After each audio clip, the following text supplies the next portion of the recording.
जी बेटे question number 17 है मेरे पास। सीक्वेंस 3 चैप्टर हमारा चल रहा है, जिससे एक्सरसाइज चल रही है हमारी 9.2। क्वेश्चन नंबर 17 पर हम आए हैं। मेन स्टार्ट्स रिपेइंग ए लोन। एक वो लोन रिपे कर रहा है। रिपे माने लेने के बाद जब उसे लौटा जाए तो उसे कहते हैं repay. A loan is first instalment. आपके पास जो फर्स्ट इंस्टॉलमेंट है वो दे रखी है आपको। जी बेटा फर्स्ट इंस्टॉलमेंट की जो अमाउंट है वो दे रखा आपको 100 rupees. If increase the instalment by 5 per month every month, हर महीने वो 5 रुपए बढ़ा देता है। तो ये बताओ मुझे सेकंड इंस्टॉलमेंट क्या होगी, थर्ड इंस्टॉलमेंट क्या होगी, ऐसे ही फोर्थ इंस्टॉलमेंट क्या होगी। जी बेटा क्वेश्चन ने क्या पूछा, तो आपके पास क्या बनेगी यहाँ पे AP of the instalments. Instalment की जो एपी बनी वो बनी 100, 105, 110, 115 एंड सो ऑन। ये हमारे पास एपी बन चुकी किसकी, इंस्टॉलमेंट्स की। क्वेश्चन ने क्या पूछा इसमें कि what amount he will pay in the 30 instalment. कितना अमाउंट वो पे करेगा 30 इंस्टॉलमेंट में। क्या पूछा आपसे 30वीं इंस्टॉलमेंट में कितने रुपए वो पे करेगा, इसका मतलब करेगा ना 30 निकालना है। Here A is equal to 100, D is equal to बेटा 5 बाई कौन सा फॉर्मूला अप्लाई करेंगे आप, n is equal to A plus n minus 1 into D। T 30 मुझे निकालना है, A की value 100 plus 30 minus 1 D is 5। जी बेटा कितना आ गया 100 प्लस 29 into 5, 100 प्लस कितना आ गया 245। जल्दी करिए आंसर। इसका मतलब ये होगा कि 30वीं इंस्टॉलमेंट है वो 245। Polygon is 5 degree. पॉलीगन बहुत सारी साइड का हो सकता है। 4 साइड का भी पॉलीगन है, 5 साइड का भी पॉलीगन है, 6 साइड का भी पॉलीगन है। मतलब बहुत सारी साइड्स हो, n साइड्स हो उसके अंदर, वो भी पॉलीगन है। तो ये पॉलीगन्स कहलाते हैं जिसके नंबर ऑफ साइड ज्यादा होती है। ठीक है, 3 साइड, 4 साइड, 5 साइड, 6, 7, 8, 9 कोई भी साइड हो सकती है। तो ये पॉलीगन है कोई, उनकी जो इंटीरियर एंगल है ये वाला एंगल, उनमें 5 डिग्री का वो है डिफरेंस, है ना। और सबने कहा है कि स्मॉलेस्ट एंगल 120 है। क्या कहा बेटा इसने, smallest angle of a polygon. जी बेटा इसका जो स्मॉलेस्ट एंगल वो दे रखा आपको 120 डिग्री। जिनके बीच में डिफरेंस है वो 5 डिग्री का है। जब 5 डिग्री का है तो सेकंड एंगल क्या हो जाएगा, second angle of polygon is to 120 और थर्ड एंगल क्या हो जाएगा 130 डिग्री। इस तरह से हमारे पास एंगल बनते जाएंगे। तो ये बताओ मुझे एपी क्या बनेगी, एपी ऑफ द एंगल्स। जी बेटा एंगल्स की एपी क्या बनेगी 120 degree, 125 degree, 130 degree and so on. Dot dot dot लगा करके हम इसने एपी हमने बना ली। ये एक पॉलीगन है जिसके नंबर ऑफ साइड मुझे नहीं पता, बट उसके जो इंटीरियर एंगल्स हैं वो 120 से स्टार्ट है। पहला angle 120, second angle 125, 130 dot dot dot. इस तरह के हमारे एंगल्स हमारे पास है। अब क्वेश्चन सुनेंगे, क्वेश्चन एक पूछा गया है the difference between any two consecutive interior angle of polygon is 5 degree. Clear. The smallest angle 120 degree find the number of the sides in the polygon. अच्छी बात बताइए, क्वाड्रिलेटरल के अंदर कितनी साइड होती है 4। एंगल कितने होते हैं 4। ट्रायंगल की कितनी साइड होती है, नंबर ऑफ एंगल कितने होते हैं, पेंटागन के अंदर कितनी साइड होती है, एंगल कितने होते हैं। इसका मतलब ये पता हमें चला जितनी साइड्स होती है उतने ही एंगल्स होते हैं। क्वेश्चन ने पूछा कितनी क्या है इसमें, हाँ जी नंबर ऑफ साइड्स पूछी, मतलब number of side polygon. Polygon में कितनी साइड्स होंगी, कैसे निकालेंगे, नंबर निकालने कितने एंगल्स है, जितने एंगल्स होंगे उतनी क्या होंगी साइड्स होंगी। लेकिन नंबर ऑफ एंगल कैसे निकालें। हाँ अगर मुझे इसका लास्ट एंगल पता होता, इस एपी का लास्ट एंगल पता तो मैं एल का फॉर्मूला अप्लाई करके L equal to A plus N minus 1 to D यहां से एन निकाल लेता। लेकिन प्रॉब्लम इस क्वेश्चन के लिए ये है कि मेरे पास लास्ट टर्म नहीं है और मुझे नंबर ऑफ एंगल्स निकालने हैं कि इस एपी के अंदर कितनी ये एंगल्स हैं। अगर मैं एन निकाल दिया, एस एन का फॉर्मूला अप्लाई करने के बाद अगर हम फॉर्मूला अप्लाई करते हैं, मेरी बात सुनना, ये आकांक्षा बोल रही है कि एस एन यूज कर लो। हेयर ए इक्वल टू कितना है बेटा 120 डिग्री, डी की वैल्यू कितनी है 5 डिग्री। जब आप एस एन फॉर्मूला अप्लाई करेंगे by S N is equal to n by 2 bracket में 2a प्लस n मंथ्स के 1 इंटू डी। जी बेटा n मुझे नहीं पता, ए की वैल्यू है 120 डिग्री, ये सही आ रही है कुछ कुछ, लेकिन n-1 डी की वैल्यू कितनी है 5 डिग्री, n/2 यहाँ पे कितना 240 डिग्री प्लस के 5n के 5, तो n/2 एज इट इज लिखा मैंने, तो 235 प्लस के 5n, यहाँ जाकर हम रुक गए। इसके बाद मेरा आंसर नहीं निकल पा रहा है, इनकी वैल्यू कैसे निकालूं। अगर मुझे यहाँ सम पता चल जाए, नंबर ऑफ एंगल्स जितने भी हैं इस पॉलीगन के अंदर, उन सब का सम पता चल जाए तो मैं इक्वल रख करके एन की वैल्यू निकाल दूंगा, लेकिन मेरे पास सम नहीं है। यहाँ जाके प्रॉब्लम आ जाती है इस क्वेश्चन में, एन की वैल्यू कैसे निकालेंगे, कोई बताएगा कैसे निकालेंगे? क्योंकि जो चीज मैं बताने जा रहा हूँ वो कंपटीशन के लिहाज से सबसे ज्यादा इंपॉर्टेंट है। पता कैसे? क्वेश्चन कंपटीशन के अंदर आता है, किसी पॉलीगन के अंदर 20 साइड है, तो उसकी इंटर एंगल का सम बताओ कितना होगा, या उसका एक एंगल बताओ कितने डिग्री का होगा। रेगुलर पॉलीगन है कोई जिसके अंदर 20 साइड्स है, तो 20 एंगल होंगे, तो उसका एक एंगल कितने डिग्री का होगा, या उसके सारे एंगल का सम कितना होगा, ये क्वेश्चन पूछ लेता है कभी। बहुत सिंपल क्वेश्चन है, 30 साइड से किसी पॉलीगन के अंदर। अच्छा, आपने एक चीज देखी होगी, ट्राइंगल के तीनों एंगल का सम कितना होता है 180, और इक्वल ट्राइंगल का प्रत्येक एंगल होता है 60 डिग्री का। दोनों के आंसर पता लग गया मुझे, प्रत्येक एंगल बता दिया मैंने, और टोटल एंगल का सम भी बता दिया। क्वाड्रेटर का कितना होता है 360, ट्राइंगल का 180, क्वाड्रेटर का 360, पेंटागन का, हेक्सागन का, सप्तागन का, ऑक्टागन का, इनके सभी एंगल के सम आपको नहीं पता। किसी के अंदर 20 साइड्स है, नंबर ऑफ सम का एंगल कैसे निकालेंगे? किसी के अंदर 35 साइड्स है, जितने भी एंगल्स बनेंगे 35 to 31 उनके सबका सम कैसे निकालेंगे? इसका फॉर्मूला आपको मैं बता रहा हूँ, याद रखिएगा। सम ऑफ एंगल जब निकालना हो तो इसका फॉर्मूला है 2n-4 into 90, याद रखिएगा जी। बहुत सिंपल सा फॉर्मूला, अगर ये लर्न कर लोगे ना तो कंपटीशन के लिहाज से बहुत इंपॉर्टेंट क्वेश्चन है। मान लीजिए ये पूछ लिया किसी पॉलीगन के अंदर 10 साइड है, तो सारे एंगल का सम कितना होता है, इनकी क्या पुट कर दो, 10 पुट कर दो, 2 into 10 4 multiply by 90, 20 में से 4 16 multiply by 90, 1440, 1440 उसके सबके एंगल जितने भी हम सबका सम आएगा।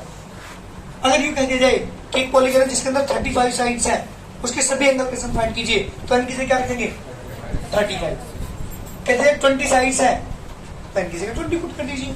और जब पूछा जाए एक एंगल कितने डिग्री का होगा, ये तो मैंने सारे एंगल का सम बताया, तो जब एक एंगल पूछे तो कौन एन कर दीजिए।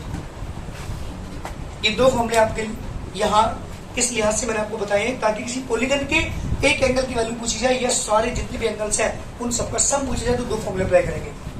2n-4 into 90 upon n, this the measure of the one angle, और अगर एन हटा दूं नीचे से डिनोमिनेटर में से, तो क्या है, this is the sum of the all angles of a polygon. तो मैं यहाँ पे कौन सा फॉर्मूला अप्लाई करूंगा? अगर मैं इसके इक्वल ये फॉर्मूला नहीं रखता तो मेरी एन की वैल्यू नहीं निकल पाने की, ध्यान रखना। तो कौन सा फॉर्मूला अप्लाई करूं सम का? 2n-4 into 90, 2n-4 into 90, क्योंकि this is the sum of the all angles of polygon, और ये एपी के अकॉर्डिंग सम है, तो दोनों इक्वल होंगे, दोनों के इक्वल रख दिया। 2n-4 into 90, जी बेटा 2 की तरह मल्टीप्लाई करूंगा तो कितना आ गया, 2n-4 into 180 equal to 235n plus के 5n स्क्वायर, मल्टीप्लाई करोगे तो 360n माइनस के 720 इसका टू 235n प्लस के 5n स्क्वायर। जी बेटा ये क्वाड्रेटिक हमारी बनी हुई है, इक्वेशन को सोल्व करके हमको निकाल दीजिए आंसर। भाई दोबारा सुन लो एक बार फिर, एक पॉलीगन है कोई, क्वेश्चन नंबर 18 पा रहा हूँ, लास्ट क्वेश्चन एक्सरसाइज का। इससे पहले मैं क्वेश्चन और करा चुका। सबसे छोटा एंगल पॉलीगन का वो है 120 डिग्री। ये रेगुलर पॉलीगन नहीं, एक बात याद रखिए, रेगुलर पॉलीगन के सारे एंगल इक्वल होते हैं। जैसे ट्राइंगल इक्वल ट्राइंगल है, तीनों साइड इक्वल होती है, तो तीनों एंगल क्या होते हैं 60-60 के होते हैं। रेगुलर पॉलीगन नहीं है, रेगुलर अगर वर्ड आ जाए तो फिर हर एक एंगल सेम होगा, लेकिन यहाँ पे कहा एक एंगल जिसका सबसे छोटा एंगल 120 है, एक पॉलीगन है कोई सॉरी, उसका एक एंगल सबसे छोटा 120 है, 5 का डिफरेंस है, तो सेकंड एंगल कितने का हो जाएगा 125, थर्ड एंगल कितने का हो जाएगा 130। तो मैंने ये भी बना ली एंगल्स की, ए की वैल्यू 120, डी की वैल्यू 5। क्वेश्चन नहीं पूछा था कितनी साइड्स है उस पॉलीगन के अंदर, जितने एंगल्स होंगे उतने क्या होंगे उसके अंदर साइड्स होंगी। तो मैंने मान लिया इसके अंदर n एंगल है, तो मैंने सम का फॉर्मूला अप्लाई किया, इन सारे एंगल्स का सम का फॉर्मूला मैंने अप्लाई किया। SN equal to n/2 2a प्लस n1 into d। n मुझे नहीं पता, a की वैल्यू 120 रखी, डी की जगह 5 रखा, लेकिन समस्या यह है कि इसे इक्वल किसके रखूं। जब तक मैं इक्वल नहीं लिख सकता तब तक मैं इनके नहीं डाल सकता। लेकिन एक मैंने फॉर्मूला भी बताया, ये कंपटीशन के लिहाज से सबसे इंपॉर्टेंट क्वेश्चन है। फॉर्मूला है ये कि किसी भी पॉलीगन की जिसके अंदर 20 साइड्स हो उसके सभी एंगल का सम कितना होगा। ये एक नंबर में पूछे जाते हैं MCQ, टाइप क्वेश्चन है और कंपटीशन में जरूर मिलेगा आपको पक्का। किसी पॉलीगन के अंदर 25 साइड्स हैं, सारे एंगल का सम कितना होगा? कह देगा कि ये पॉलीगन है 35 sides, then the sum of the all angles. ये क्वेश्चन पूछा था कंपटीशन में, तो इसका फॉर्मूला डायरेक्ट अप्लाई करेंगे। ये फॉर्मूला मैंने बताया 2n-4 × 90, मतलब 35 साइड पूछे जाए तो यानी कि 35 रख दो। 20 साइड के सारे एंगल का सम पूछे जाए तो यानी कि 20 रख दो। 15 साइड के पूछे जाए तो यानी कि 15 रख दो। और जब एक एंगल पूछे जाए, अगर रेगुलर के लिए बात कर रहा हूँ, इसके लिए बात नहीं कर सकता, एक एंगल ही नहीं रखता मैं इसका, है ना। रेगुलर पॉलीगन अगर है तो उसका एक एंगल पूछा है तो फॉर्मूला अप्लाई करेंगे 2n-4 × 90 अपॉन n, एक एंगल के लिए। और सारे एंगल के सम के लिए 2n-4 × 90। तो इस सम को किसके को रख दूं? 2n-4 × 90 के को रखा, क्रॉस मल्टीप्लाई करके एंगल निकाल के दिखाओ। जल्दी जल्दी सोल्व करो। उसके बाद 16 और 9 ले लेंगे, 9 पे आंसर है। चलिए सोल्व करके दिखाता हूँ मैं यहाँ पे, जिसमें नहीं हो क्वेश्चन देख लीजिएगा। 5² प्लस की 235n माइनस की 360n प्लस की 720 = 0। 5² माइनस के बचेंगे यहाँ पे 125n 720 = 0। 5 is common, 25n plus 144 = 0। n square minus के 25n प्लस के 144, जी बेटा फैक्टर जो ऐड हो गए 25 आ जाए 16 प्लस 9, n स्क्वायर माइनस के 16n माइनस के 9n प्लस के 144 = 0। n is common, n minus 16, 9 is also common, n minus 16 = 0। n minus 16 फिर common, n minus 9 = this implied n minus 16 is equal to 0, n equal to 16 और n minus 9 is equal to n equal to 9। तो मेरा answer एक बार बताइए, जब इसके अंदर 9 angle है तो साइड कितनी होंगी? उतनी ही होंगी, क्योंकि यहाँ पे नंबर ऑफ एंगल्स को रिप्रेजेंट कर रहा है। और आपसे पूछा से नंबर ऑफ साइड्स, तो जितने एंगल होते हैं याद रखिए उतनी ही क्या होती है? साइड्स होती है। तो आंसर क्या दोगे? Number of sides of this polygon of this जी बेटा, इस पॉलीगन के नंबर साइड्स कितनी होगी? 9 होगी, जिसका रिक्वायर्ड आंसर। ये मेरे क्वेश्चन का आंसर है। तो नंबर ऑफ साइड्स हमारे पास इस पॉलीगन के अंदर 9 है। सबसे पहले जो कमा रहा हूं वो आंसर दो। बात कर रहा हूं जीपी की, इसकी शॉर्ट फॉर्म में जीपी कहते हैं, और वैसे इसकी जो फॉर्म है वो है ज्योमेट्रिकल प्रोग्रेशन। जैसे एपी को कहते हैं अर्थमेटिक प्रोग्रेशन, ऐसे जी को कहते हैं ज्योमेट्रिकल प्रोग्रेशन। किसे कहते हैं? जीपी। ध्यान देखिए, इसकी स्टैंडर्ड फॉर्म जो है वो है बेटा A R square A are cube dot dot dot. और किसको कहते हैं? उसकी जो पहचान है जीपी की वो अभी ये है कि अगर T2/T1 की value, number 1 GP, number 2 common ratio R निकालने का फॉर्मूला है, T2/T1 = T3/T2 को ला जाए तो वो जीपी है, वरना नहीं है। एपी की क्या पहचान थी? एपी की पहचान थी अगर T2 - T1 = आ जाए T3 - T2 के, तो वो थी एपी। लेकिन जीपी की पहचान है T2/T1 = T3/T2। Common ratio same है तो वो जीपी है, और अगर कॉमन रेशियो सेम नहीं है तो जीपी नहीं है। ये मैं बताऊं तुम्हें, एवरी नंबर किसी नंबर से मल्टीप्लाई करने के बाद आ रहा होगा। फॉर एग्जाम्पल अगर मैं बात करूं जी बेटा, फॉर एग्जाम्पल मैं यहाँ पे ले रहा हूं 2, 4, 8, 16, 32 एंड सो ऑन। क्या एपी है? क्या एपी है? This means this is equal to 2, दोनों का डिफरेंस 2 है। This means this is equal to 4, दोनों का डिफरेंस सेम नहीं है, so this is not an AP. अब जीपी देखते हैं। T2/T1 4/2 कितना आ गया? 2। और T3/T2 कितना आ गया? 2। T4/T3 कितना आ गया? 2। T5/T4 कितना आ गया? Common ratio same, so this is GP. ये पहचान है जीपी की। क्लियर?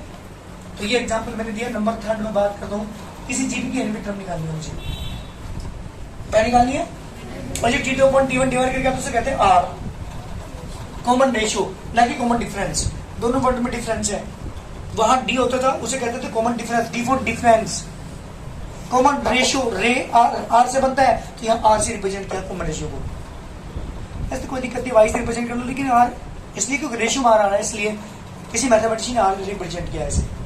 ठीक है, तो कॉमन रेशियो जब भी निकालना तो T2/T1 करेंगे, कॉमन डिफरेंस निकालना तो T2 - T1 करेंगे। लेकिन यहाँ पे जीपी है इसलिए यहाँ पे कॉमन रेशियो आर निकालेंगे T2/T1। मुझे किसी भी जीपी की एनवी टर्म निकालनी, वही फॉर्मूले हैं जो आपने एपी के अंदर पढ़े हैं, बस यहाँ पे फॉर्मूले चेंज होते चले गए, सारी चीजें हैं वही। किसी भी जीपी की एनवी टर्म निकालनी है, मान लीजिए जीपी बढ़ती जा रही है आगे तक और मैंने कहा इसकी 125 टर्म बताओ कौन सी होगी। कैसे 125 टर्म तक लिखोगे ना, नहीं, हम बहुत जल्दी, हम 1 मिनट में क्वेश्चन का आंसर निकाल देंगे। 125 टर्म इसकी ये होगी, इसकी 1000 टर्म बताओ कौन सी होगी, आराम से निकाल देंगे, है ना। 750 टर्म बताओ कौन सी होगी, 65th टर्म बताओ कौन सी होगी। तो कोई सी भी टर्म मुझे निकालनी हो, डायरेक्ट फॉर्मूला अप्लाई करूंगा, a इंटू आर की power n-1। A the first term, R is the common ratio, और n जो भी आपको निकालना हो, मतलब आपको 50वीं टर्म निकालनी तो नीचे 50 रख देगा। लास्ट टर्म निकालनी है, एल इज इक्वल टू, उसका फॉर्मूला भी है a इंटू आर की power n-1। Fifth nth term from last, आखिर से टर्म निकालो। मान लीजिए सपोज कीजिए ये जीबी बढ़ती जा रही है, अभी तक लास्ट टर्म इसकी यहाँ पे दे दी और यूं कह दिया कि आखिर से 5 टर्म बताओ कौन सी होगी, या लास्ट से 9th टर्म बताओ कौन सी होगी, या लास्ट से 20 टर्म बताओ कौन सी होगी। तो हम फॉर्मूला अप्लाई करेंगे बेटा, nth term from last l upon r की पावर n-1। नंबर 6 सम निकालने का फॉर्मूला, कोई जीबी आपके पास है और ये इसकी 5 टर्म का सम फाइंड करो, 1 2 3 4 5, this plus this plus this plus this plus this, सबको 5 को ऐड कर देंगे।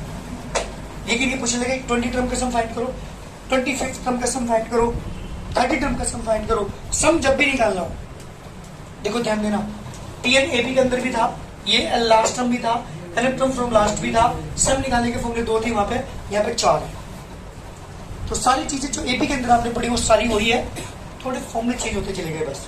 तो सम जब निकालना हो मुझे, तो इसका फॉर्मूला यूज करूंगा बेटा, ए इंटू आर की पावर n-1 अपॉन r-1। इसे कब यूज करेंगे, जब आर की वैल्यू 1 से बड़ी होती है। जब आर की वैल्यू हमारी 1 से ग्रेटर होगी तो इस वाले फॉर्मूले को यूज करेंगे। Number 7 Sn is equal to a bracket 1 minus r की power n upon 1 minus r, जब आर की वैल्यू 1 से कम होगी।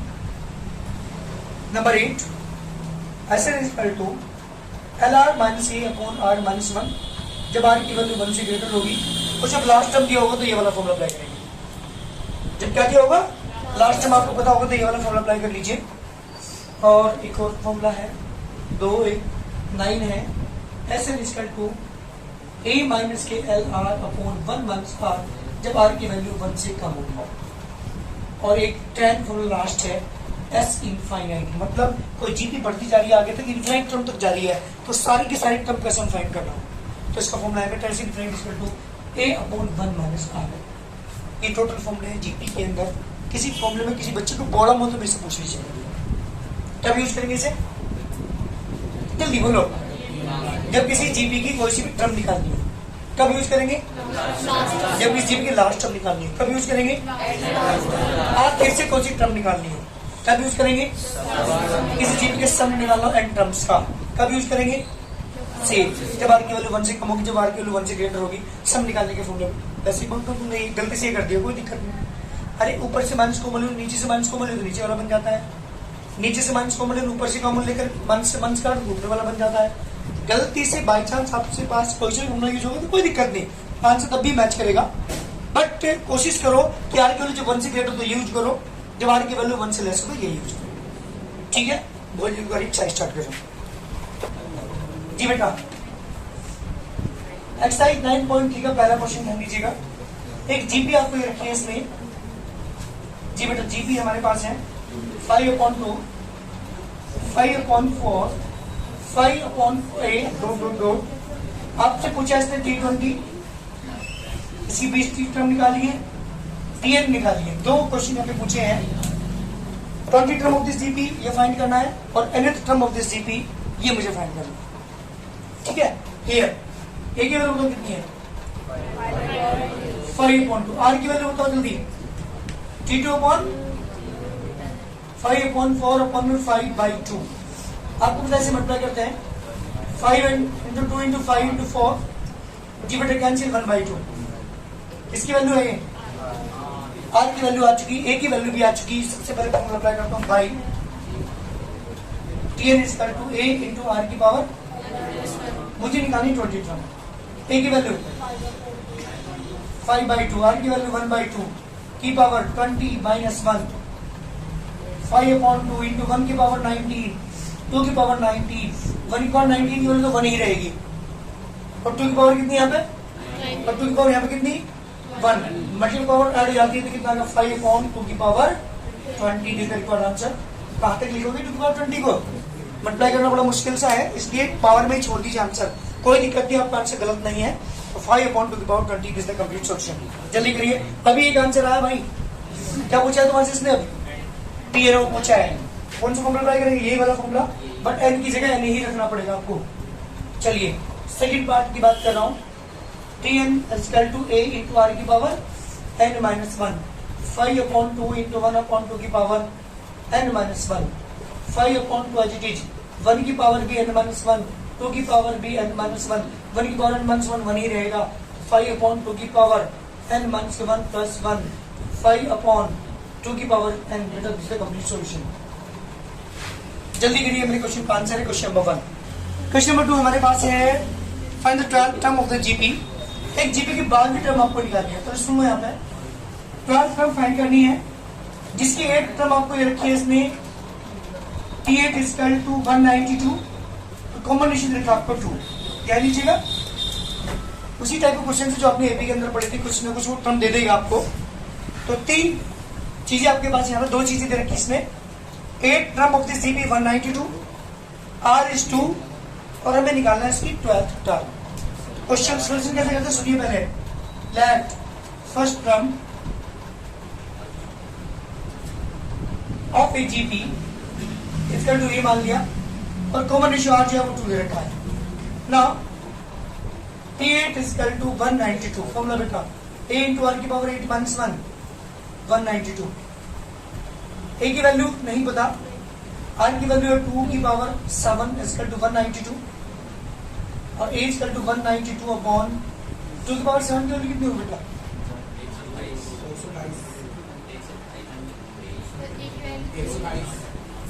डिवाइड करना है, कितना गया 3/2,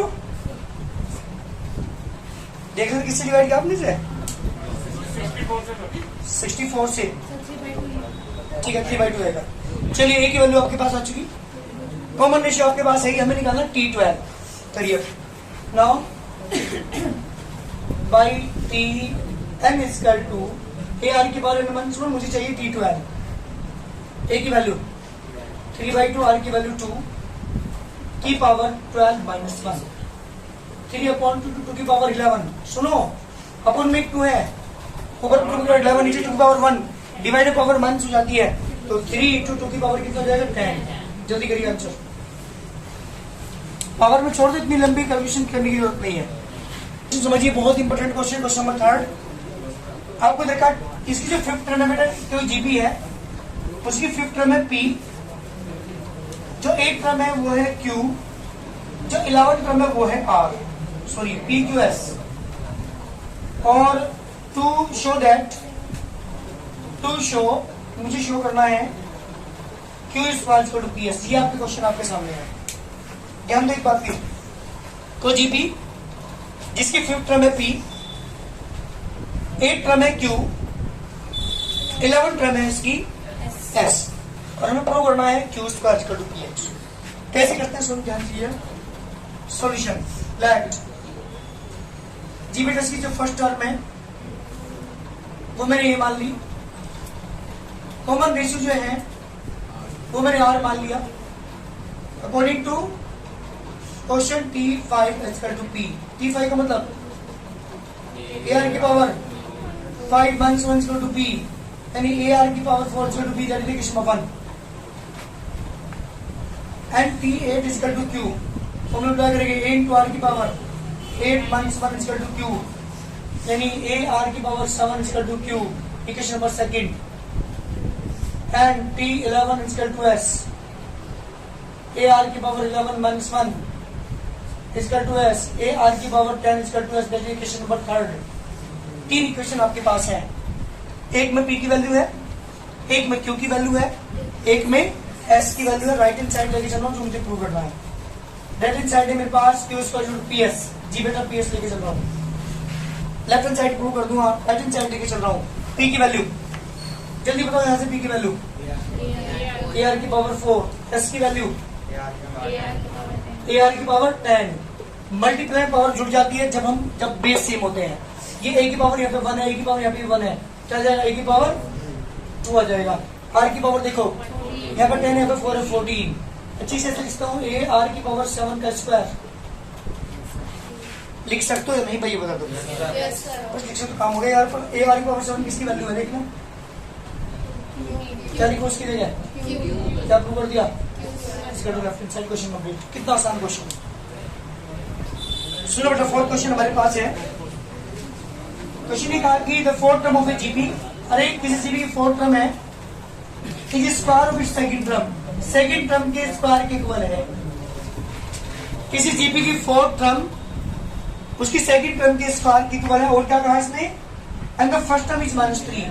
जी बेटा, ए की वैल्यू -3 है, आपसे डिटरमाइन द सेवंथ टर्म, इसके साथ की टर्म पूछी है, T7 पूछा, ये मेरा क्वेश्चन है।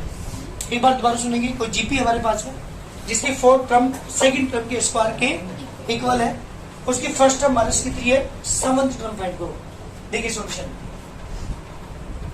जी बेटा, ए की वैल्यू -3, कॉमन रेशियो आपको नहीं पता तो लेट कॉमन रेशियो क्या मान लेंगे हम, आर मान लेंगे। अकॉर्डिंग टू क्वेश्चन ने कहा जिस फोर्थ टर्म है वो सेकंड टर्म के स्क्वायर के इक्वल है।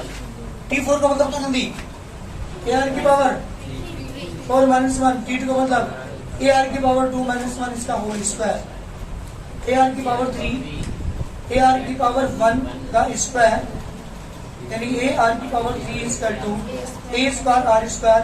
पावर 2 से पावर 2 कैंसिल, एक ए से ए कैंसिल, यहाँ पे आर बचा, यहाँ पे ए बचा, और ए की वैल्यू -3 है तो आर की वैल्यू भी कितनी होगी बेटा, बिल्कुल जी, ए -3, आर इज ऑल्सो -3। मुझे निकालना क्या है, अरे क्या निकालना मुझे, T7 फॉर्मूला अप्लाई करो।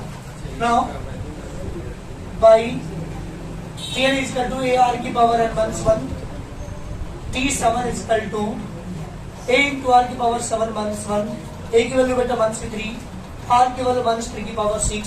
जी बेटा, -3 की पावर कितना हो गया, 7। This is the required answer, ये मेरे क्वेश्चन का आंसर है। This is the seventh term of this GP.